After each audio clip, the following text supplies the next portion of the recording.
2011 U.S. Open was won in very convincing fashion by the Northern Irish golfer Rory McIlroy.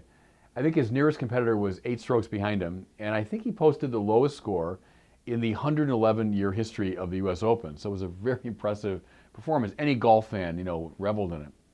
But there was a little controversy that distracted a tad of attention from it. It was the fact that NBC, when they commenced their coverage of the fourth and final round, did so with a montage of patriotic scenes because the tournament was held at the Congressional Country Club near Washington. So we saw, flags and soldiers and saluting and so on. And then we heard, in voiceover, children reciting the Pledge of Allegiance. So we heard, I pledge allegiance to the flag of the United States of America and to the republic for which it stands, one nation, indivisible, with liberty and justice for all. So under God was just excised from the Pledge of Allegiance.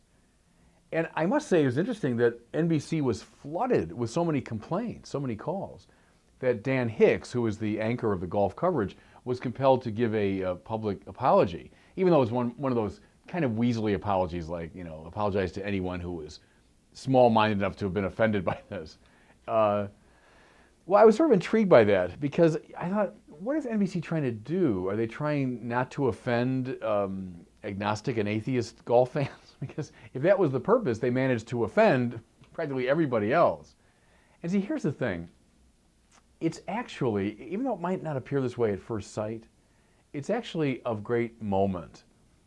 Dropping the phrase under God, because the fact that we are a nation under God is a way of holding off tyranny.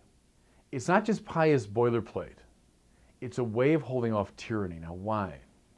What makes a tyrant is precisely the assumption that there's no criterion of truth or justice outside or beyond the will of the ruler. So the ruler says, what I dictate goes. What I say is true and just. Now, whether it's a single ruler or it's a democratic system or it's the will of the people, whatever you want to say, if there's no criterion of truth and justice beyond the will of the ruler, you've opened the door to tyranny. Political rulers are, in point of fact, under God, and that's why there is a limit to what they can legitimately dictate or legislate. And see, that is very important and very good for the political situation in the country. If you doubt me on this, look at the most dysfunctional regimes of the last century. Look at the tyrannies of Hitler, Stalin, Mao, Pol Pot, etc. What do we find? We find precisely this marginalization of God from the public conversation. We find a setting aside of the demand of God as the criterion of truth and justice. And what you have ipso facto is the will and mind of the ruler becomes the criterion of truth and justice. And then we have, almost by definition, tyranny. One of the most important contributions the Bible makes to the political conversation is precisely here. Notice how biblical kings, whether it's David, it's Solomon, it's Josiah, whoever, biblical kings are not like Egyptian pharaohs or like Babylonian divine rulers. Israelite kings are under God, meaning they rule at God's pleasure and they rule according to the mind and purpose of God. Now, of course, they're sinners and they fall away from this, but the criterion remains in place. David's will is not the ultimate criterion of good and evil. The will of Solomon is not the criterion of truth and justice.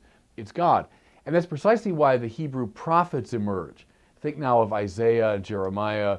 Think of Ezekiel, of Daniel, of Amos. Think of John the Baptist in the New Testament. What do you find but an appeal over the head of the king to a higher authority?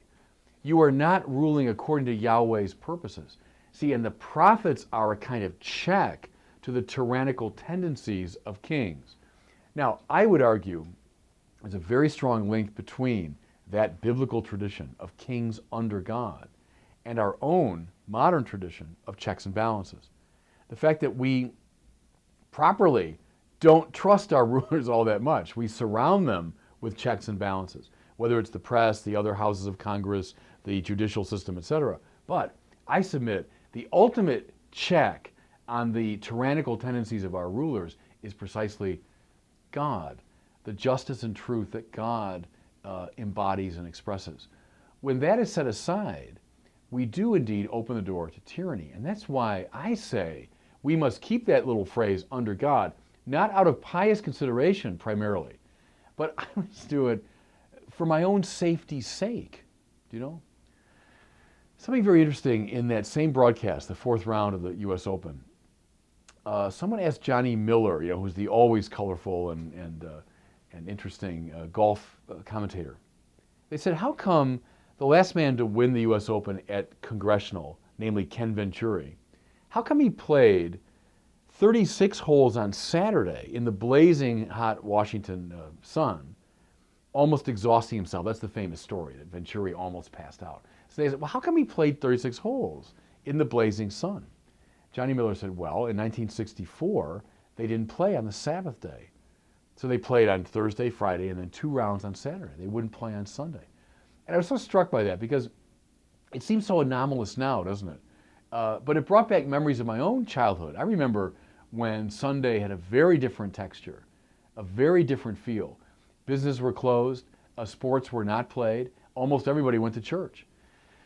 The Sabbath day, with its biblical roots in the day of God's rest, it's a day when people became very consciously aware of the presence of God and of the importance of God and of the worship of God. When that is lost, and it has indeed been lost to a large extent in our society, something very serious has been lost, namely this keen consciousness of God. That's why, if this analysis that I've been giving is at all right, I find it not just sad that they dropped under God from the Pledge of Allegiance. I find it actually rather frightening.